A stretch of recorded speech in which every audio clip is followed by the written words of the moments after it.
தொடர்ந்து இந்நேரத்திற்கான தலைப்புச் செய்திகளை பார்க்கலாம். கடலூர் செம்மங்குப்பம் பள்ளி வேன் விபத்தில் உயிரிழந்தோர் எண்ணிக்கை 3ஆக அதிகரிப்பு.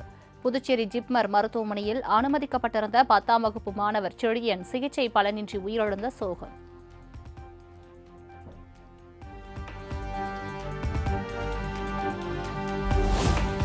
வேன் மீது ரயில் மோதிய விபத்தில் ஒரே குடும்பத்தை சேர்ந்த 2 பேர் உயிரிழந்த சோகம்.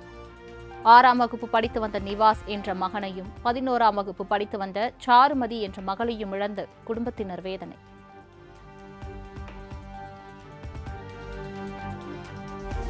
செம்மங்குப்பத்தில் நேர்ந்த விபத்து தொடர்பாக ரயில்வே வெளியிட்ட விளக்க அறிக்கையில் முரண். முதலில் கேட் கீப்பர் கேட்டை மூட முயன்றதாகவும் மூட வேண்டாம் என வேன் ஓட்டுநர் கூறியதாகவும், 2வது அறிக்கையில் கேட் கீப்பர் கேட்டை மூடியதாகவும் தகவல்.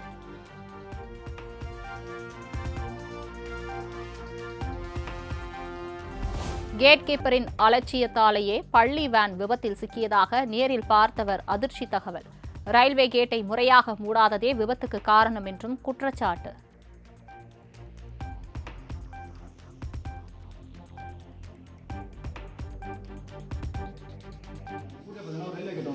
சேம்பரம் லைன் அதில் பார்த்தீங்கன்னா ரயில்வே கேட் கீப்பர் வந்து தூங்கினதுனால கேட் போட விட்டுட்டார். கேட் போடாமல் விட்டதுனால ட்ரெயினில் எந்த ஆரணும் வரல, எந்த ஒரு இன்டிமேஷனும் வராமல் வந்ததுனால இது கேட் போடல அப்படின்னு வண்டி வந்தது. அந்த வண்டி வந்தப்போ அந்த அந்த ட்ரெயின் வந்து அடித்து ஒரு 50 மீட்டர் கிட்ட எடுத்துகிட்டு போயிடுச்சுன்னா.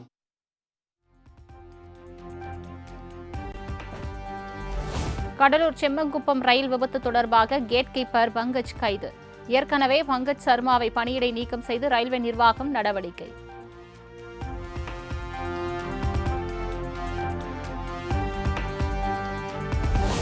ரயில் விபத்து நிகழ்ந்த இடத்தில் மாவட்ட ஆட்சியர் SP ஜெயக்குமார் உள்ளிட்டோர் நேரில் ஆய்வு.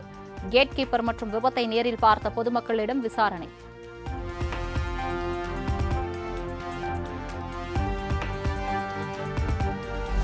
கடலூர் செம்மங்குப்பத்தில் ரயில் விபத்து நடந்த ரயில் பாதை மற்றும் மின் இணைப்பை சரி செய்யும் பணி தீவிரம். திருச்சி ரயில்வே கோட்ட மேலாளர் MS அன்பழகன் சம்பவ இடத்தில் ஆய்வு.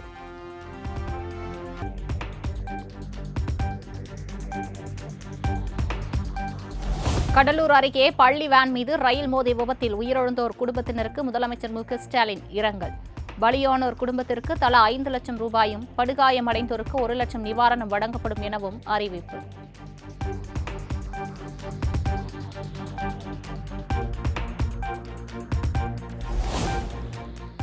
பள்ளி வேன் மீது ரயில் மோதிய விபத்தில் உயிரிழந்தோர் குடும்பத்தினருக்கு தலா 5 லட்சம் நிவாரணம், படுகாயமடைந்தோருக்கு 2.5 லட்சமும், காயமடைந்தோருக்கு 50,000 ரூபாய் வழங்கப்படும் என்றும் ரயில்வே சார்பில் அறிவிப்பு.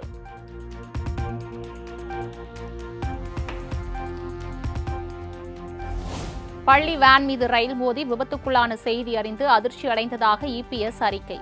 விபத்தில் மாணவர்கள் உயிரிழந்த செய்தி மிகுந்த அதிர்ச்சியும் வேதனையும் அளிப்பதாகவும் இரங்கல் பதிவு.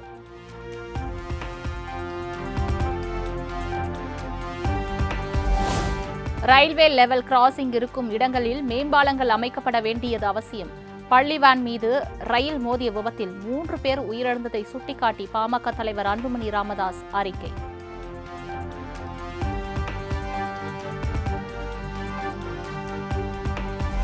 போலீசார் தாக்குதலில் சிவகங்கை மடப்புரம் கோயில் காவலாளி அஜித்குமார் உயிரிழந்த விவகாரம். உயர்நீதிமன்ற மதுரை கிளையில் விசாரணை அறிக்கையை தாக்கல் செய்தார் நீதிபதி ஜான் சுந்தர்லால் சுரேஷ்.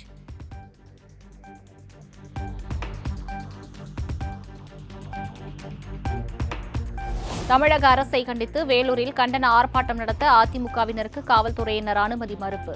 தடையை மீறி போராட முயன்ற அதிமுகவினரை போலீசார் குண்டுக்கட்டாக தூக்கி வேனில் ஏற்றியதால் வாக்குவாதம். சென்னை சிவானந்தா சாலையில் சிறை நிரப்பும் போராட்டத்தில் ஈடுபட முயன்ற பகுதி நேர ஆசிரியர்கள் கைது. பணி நிரந்தரம், ஊதிய உயர்வு உள்ளிட்ட வாக்குறுதிகளை திமுக அரசு நிறைவேற்றவில்லை என கூறி முழக்கம்.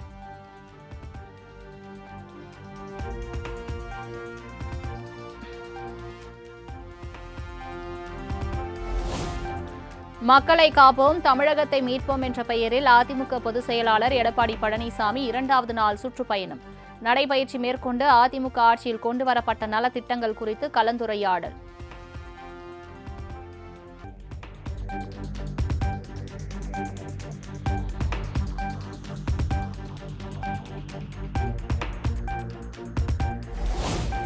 சிவகங்கை மாவட்டம் தேவக்கோட்டை அருகே கண்டதேவியில் உள்ள சொர்ணமூர்த்தீஸ்வரர் கோயில் தேரோட்டம் கோலாகலம்.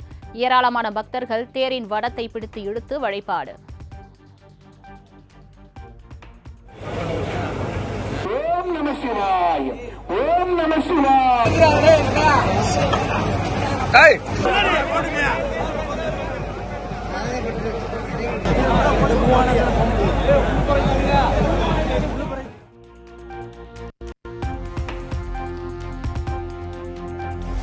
பிரிக்ஸ் மாநாட்டை தொடர்ந்து தலைநகர் பிரேசிலியஸ் சென்ற பிரதமர் மோடிக்கு இந்திய வம்சாவளியினர் உற்சாக வரவேற்பு.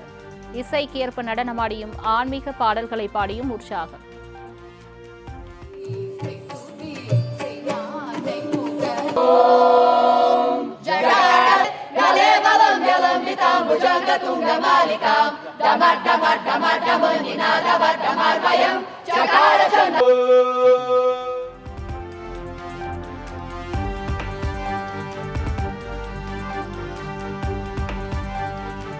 இங்கிலாந்து சீனாவை தொடர்ந்து இந்தியாவுடன் விரைவில் வர்த்தக ஒப்பந்தம் மேற்கொள்ளப்படும். இந்தியாவுக்கு 26% வரி விதிக்கப்பட்டுள்ள நிலையில் பேச்சு நடைபெற்று வருவதாக அதிபர் டிரம்ப் அறிவிப்பு.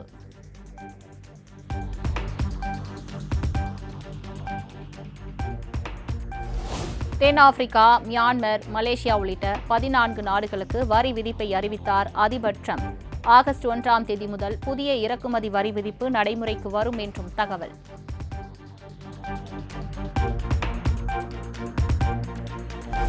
ரஷ்யாவுக்கு எதிரான போரில் உக்ரைனுக்கு கூடுதல் ஆயுதங்களை வழங்க அமெரிக்கா முடிவு. முதல் கட்டமாக தற்காப்புக்கான ஆயுதங்கள் வழங்கப்படும் என்றும் அதிபர் டிரம்ப் அறிவிப்பு.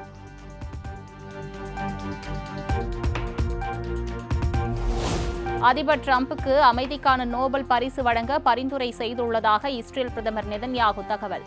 வாஷிங்டனில் நடைபெற்ற சந்திப்பின் போது பரிந்துரை கடிதத்தின் நகலை அளித்த நெதன்யாகுக்கு நன்றி தெரிவித்த டிரம்ப்.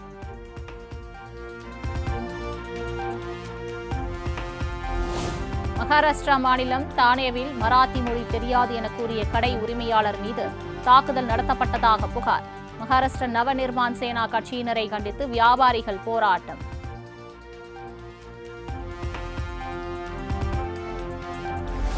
அமெரிக்காவின் டெக்சாஸ் மாகாணத்தில் வெள்ளப்பெருக்கில் சிக்கி உயிரிழந்தோர் எண்ணிக்கை 100ஆக அதிகரிப்பு. நிலச்சரிவு மற்றும் கடும் வெள்ளத்தில் சிக்கி மாயமானவர்களை தேடும் பணிகள் தீவிரம்.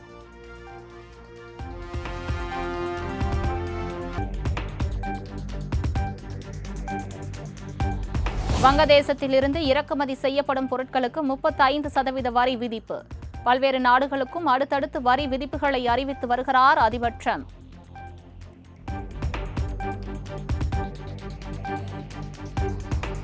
சென்னையில் ஆபரண தங்கத்தின் விலை சவரனுக்கு 400 ரூபாய் அதிகரிப்பு.